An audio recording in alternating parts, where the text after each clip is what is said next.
Imagine standing in the heart of the Great Palace of Constantinople. The year is 945 AD. Golden light filters through silk curtains, illuminating floors of polished marble that reflect like still water. The air is thick with frankincense and myrrh, the scent of power itself. An emperor approaches, draped in silk the color of royal purple, a shade so sacred that to wear it without divine right means death. But look closer. That magnificent robe, woven with golden thread and studded with pearls from the Red Sea, may be soaked in poison.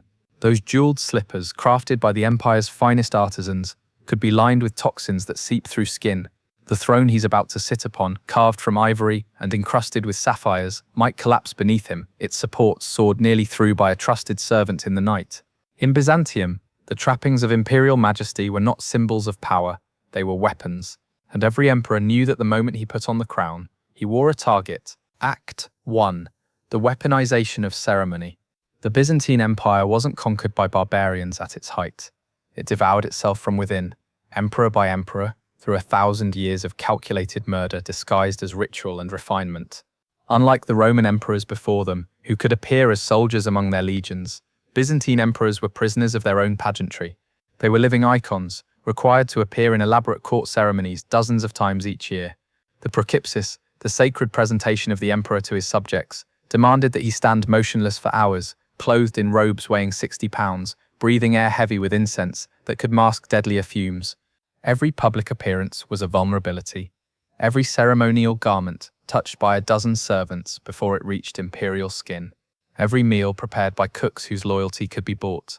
Every throne cushion arranged by hands that might serve another master. The color purple itself became a killing ground.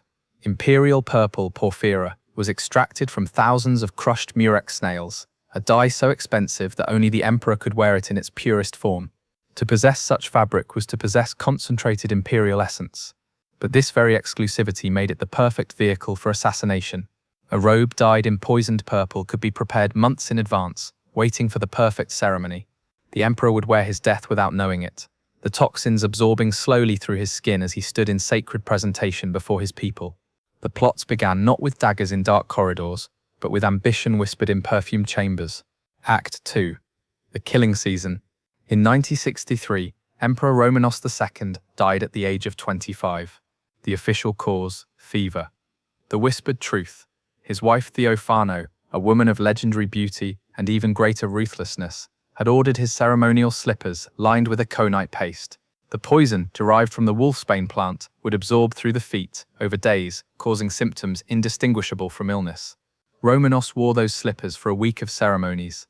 By the time court physicians were summoned, he was already dying, his nervous system shutting down while his 5-year-old son watched from the shadows of the purple-draped bedchamber. Thebesinsraak remarried within months. Her new husband, the general Nikephoros Phokas, became emperor. He knew exactly how she had cleared his path to power, and knowing this, he became obsessed with survival. Nikephoros instituted a protocol that seems excessive only until you understand the stakes. Every item of imperial clothing was inspected by 3 separate officials before it touched his skin. Food was tasted not once but 4 times by the cook, by a palace official, by his personal cupbearer, and finally by a slave who would be watched for an hour before the emperor ate. Nikephoros slept in a different chamber each night, the location known only to a single bodyguard chosen at random each evening from a pool of 20 men who had served him since childhood. For 6 years, this paranoia kept him alive. But Nikephoros forgot the fundamental law of Byzantine survival. Trust no one, especially not family. On a December night in 969, Theophano unlocked the door to his bedchamber. The man she admitted was John Themiskis, Nikephoros' own nephew and trusted general. Themiskis found the emperor sleeping on a bearskin rug on the floor. Nikephoros had become so paranoid he refused to sleep in beds, believing them too predictable. The general and his men beat Nikephoros to death with iron bars, then dragged his body through the palace and threw it from a window to prove to the watching city that the emperor was dead. Themiskis married Theophano and took the throne.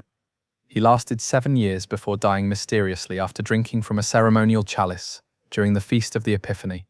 The cup had been prepared by his own chamberlain, a eunuch who had served 3 emperors and quietly plotted with a 4th who waited in the wings. These stories survived because they were too perfect to forget, too revealing of the machinery of power to ever fade from memory. If this glimpse into the bloodiest court in history has drawn you in, like and subscribe. There are more shadows to explore in the Imperial Palace, more secrets hidden in the folds of purple silk. The next emperor's story waits, and his death will be even more inventive. Act 3. The architecture of paranoia. By the 11th century, Byzantine emperors understood that ceremony itself had become a battlefield. Basil II, who ruled for 49 years and died in his bed, one of the longest reigning emperors in Byzantine history, survived through systematic paranoia elevated to an art form. He wore multiple layers of clothing, never the same combination twice. His outer robes were ceremonial, but beneath them he wore a padded silk tunic treated with vinegar and lead salts, a crude attempt at creating poison-resistant fabric. He refused all perfumes and scented oils, knowing that toxic compounds could be suspended in fragrant bases and absorbed through skin during the hours-long grooming rituals required of an emperor. Most ingeniously, Basil employed a team of what we might call imperial decoys, 5 men of similar build and height dressed in imperial regalia during major ceremonies. They stood in different parts of the palace, creating confusion about which purple-robed figure was actually the emperor. During the most vulnerable moments, transitions between chambers, the changing of ceremonial garments, no one, not even his closest advisors, knew with certainty where the real emperor stood. Yet even Basil's paranoia had limits. He trusted his bathhouse, the thermae, those magnificent marble chambers where emperors had relaxed for centuries. The bathhouse was sacred, attended only by specially chosen eunuchs who had been castrated in childhood and raised within the palace walls, their entire existence dedicated to imperial service. But this trust was misplaced. In 1025, one of these eunuchs, a man named Simeon who had served for 30 years, was approached by a nephew of the emperor who would inherit nothing unless Basil died without legitimate heirs. The payment was staggering: an estate in Anatolia, a palace in the capital, and a title that would make his family wealthy for generations. Simeon began adding compounds to the bathwater, not lethal doses but cumulative poisons. Mercury salts, lead dissolved in wine, arsenic in carefully measured quantities. Over 3 years, Basil weakened. The invincible emperor who had crushed Bulgaria and extended Byzantine power from the Adriatic to the Euphrates died slowly, his mind fragmenting, his body failing, while courtiers watched and waited like vultures circling a dying titan. Act 4. The final lesson. In the end, almost no Byzantine emperor died of natural causes. Of the 88 emperors who ruled in Constantinople between 330 and 1453, only 28 died peacefully in their beds.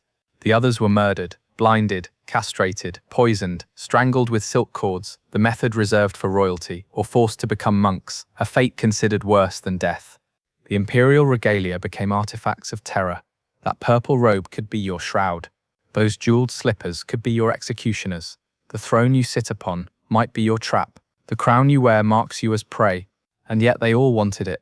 Generals, senators, ambitious courtiers, and scheming relatives all schemed and killed for the chance to wear that poisoned purple, to sit on that lethal throne, to rule an empire from a palace that was simultaneously the most magnificent building on earth and an elaborate tomb. The Byzantine Empire survived for over 1,000 years, longer than any other Christian state in history. But it survived not because of its emperors. It survived despite them, through the efforts of bureaucrats and generals and common soldiers who kept the machinery of state running, while the men at the top killed each other with predictable regularity. The great palace of Constantinople is ruins now. Its purple hangings rotted away, its poisoned robes turned to dust. But the lessons remain, carved into the stones of history. Power in Byzantium was never about strength or wisdom. It was about survival. About knowing that everyone who bows before you might rise as your killer. About understanding that the greatest threat comes not from barbarians at the gate, but from the chamberlain who dresses you each morning. This is the hidden history they don't teach, where fashion was fatal and ceremony was suicide. If these shadows of the purple throne have captivated you, walk deeper into the darkness with us. Subscribe and discover what other secrets the Byzantine palace keeps. Because in that glittering nightmare of marble and silk, every emperor's story ends the same way, with purple silk wrapped around a corpse.